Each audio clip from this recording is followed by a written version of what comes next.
Bienvenue dans une nouvelle vidéo de ma data au Canada. Alors là, aujourd'hui, je suis sur les rives du Saint-Laurent, gelé sur l'île d'Orléans. Alors l'île d'Orléans, c'est pas du tout à Orléans, c'est au Québec, près de la ville de Québec. Oui.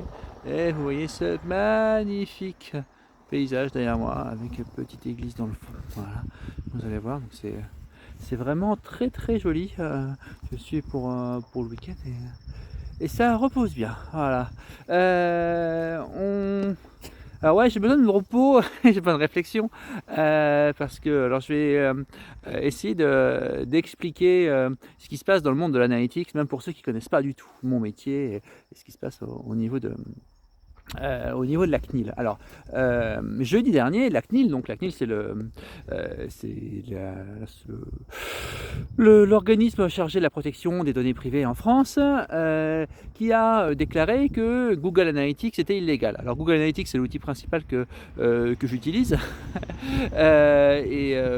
En gros, c'est un outil qui permet de savoir combien il y a de visiteurs sur un site et ce qu'il faut. Ok, c'est un outil proposé par Google.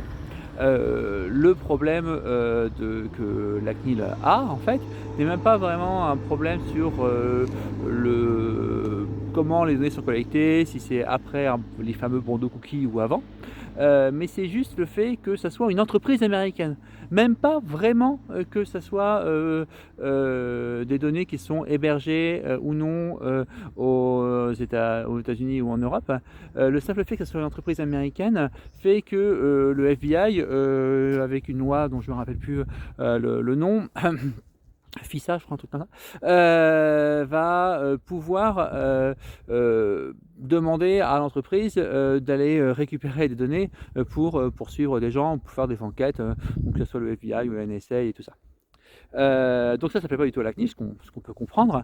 Mais le problème, c'est qu'il indique ainsi que toute entreprise, alors je crois que Google Analytics et aussi Facebook Connect sont visés.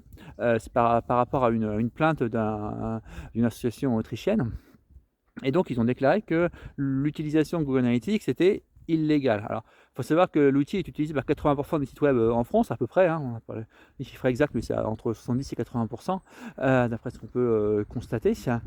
Et même les 20 autres pourcents sont souvent utilisés par les entreprises américaines, que ce soit Adobe Analytics, qui est un des plus gros concurrents, ou AT Internet, qui était français, mais qui a été racheté l'année dernière par une société américaine. Donc là, on peut aussi supposer que ça rentre dans le champ d'action des États-Unis, en fait, hein, concrètement. Si c'est Piano Analytics a racheté Internet, on peut supposer que le FBI, ils peuvent avoir accès aux données de Internet aussi, probablement. Même si les serveurs sont en Europe, il y a probablement aussi des accès via les US, via la maison mère dans tous les cas. Donc, c'est pas très clair, en fait, de savoir ce qu'il faut faire. Si on lit un peu, si on respecte vraiment à la ligne ce que demande la CNIL, il faut en gros n'avoir aucun contact de données personnelles entre l'Europe et les États-Unis, ce qui, dans un Internet ultra mondialisé, est quasiment impossible. C'est-à-dire que dès que vous allez avoir un serveur qui va être hébergé, par exemple, chez Amazon, Amazon c'est un des plus gros services d'hébergement web, hein, si vous ne le savez pas, tout de suite, Amazon c'est américain. Moi, mon site, le site de mon entreprise Optimo, il est hébergé sur Google Cloud, tout de suite c'est américain. Même si c'est facturé en France, l'entreprise mère c'est américain. Donc c'est assez compliqué de savoir ce qu'il en est. Et ce que je trouve un petit peu étonnant, c'est que en fait les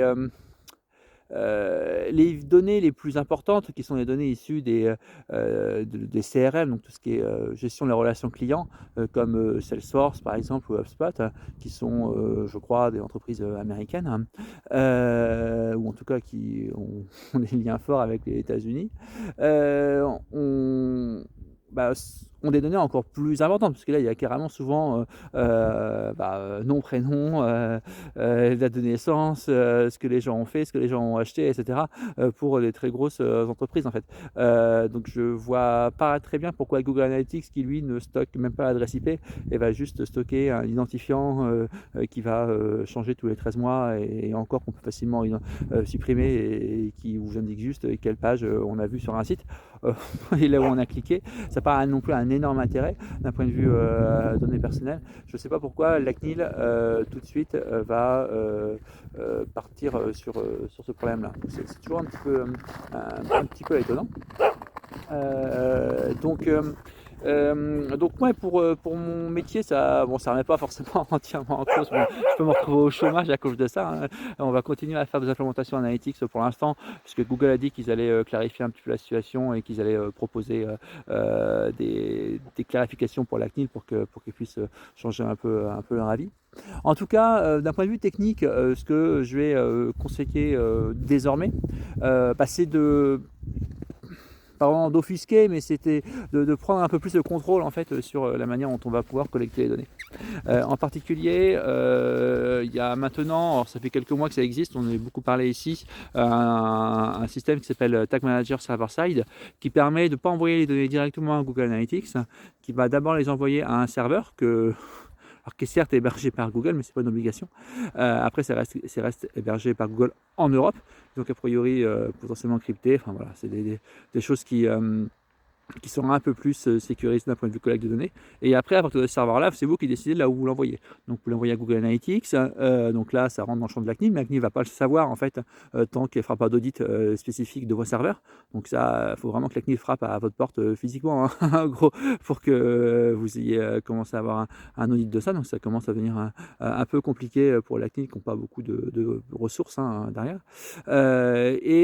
Dans tous les cas, il y a toujours la possibilité d'aller streamer, donc envoyer ces données directement dans un data warehouse. Alors nous on utilise encore Google, hein, mais Google est hébergé en Europe, hein, Google BigQuery. Alors est-ce que l'hébergement en Europe fait vraiment une si grande différence que ça? C'est pas clair par rapport à ce que la CNIL va dire. Donc ça c'est quelque chose qu'il faudra clarifier. Mais dans tous les cas, l'avantage de streamer la donnée vers BigQuery, c'est que vous la possédez vraiment et c'est vous qui choisissez votre modèle de données. Donc ça c'est quelque chose qu'on fait de plus en plus, qu'on est en test chez nous, qu'on commence à mettre en test chez des clients et on commence à faire des reportings qui partent de ces données-là et non plus des données seulement de Google Analytics. Donc c'est un petit peu le shift qu'on va sans doute voir dans les prochains mois, dans les prochaines années. Je ne sais pas si c'est vraiment une très bonne chose pour le métier en tant que tel, ni même pour la protection des données personnelles. C'est-à-dire qu'on va de plus en plus être amené à organiser soi-même sa propre collecte de données. Donc ça prend un peu plus de temps, c'est un peu plus compliqué au niveau du reporting, mais au moins on a tout le contrôle de ce qu'on veut faire. Et la CNIL ne peut pas trop venir dire grand chose à part sur le côté de l'hébergement, mais dans ces cas-là, c'est vraiment très très très compliqué en fait d'interdire tout lien de données entre les États-Unis et l'Europe.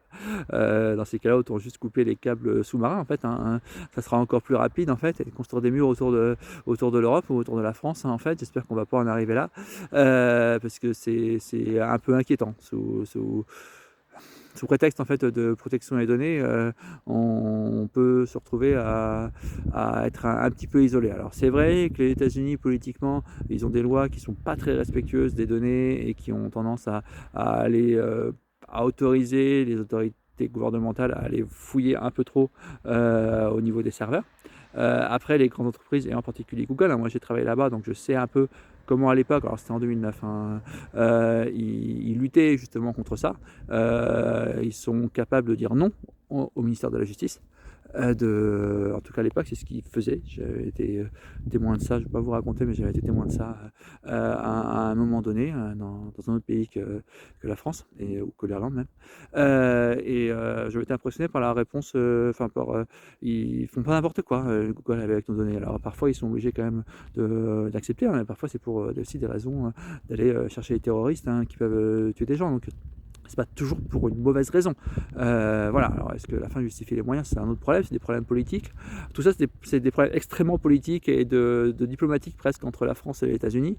Ce que je trouve un petit peu dommage, c'est que nous, en tant que petits web analystes, hein, on se retrouve coincés à ne pas savoir quoi dire à nos clients, juste parce que les grandes puissances en fait n'arrivent pas à se mettre d'accord sur comment on doit traiter les données, parce que déjà ils y comprennent rien, souvent nos dirigeants. la CNIL non plus d'ailleurs au passage, Google ne fait pas forcément autant d'efforts que ce qu'il pourrait. Donc voilà, c'est toujours un peu problématique voilà, donc je fais une petite vidéo un peu longue de 10 minutes pour expliquer tout ça, mais là je vais aller arrêter de filmer et surtout je vais aller me promener à Québec. C'est le carnaval en plus en ce moment, on va bien s'amuser et demain on va aller visiter l'hôtel de glace et lundi on va faire du chien de traîneau. Voilà, ça va être sympa. Allez, à bientôt tout le monde.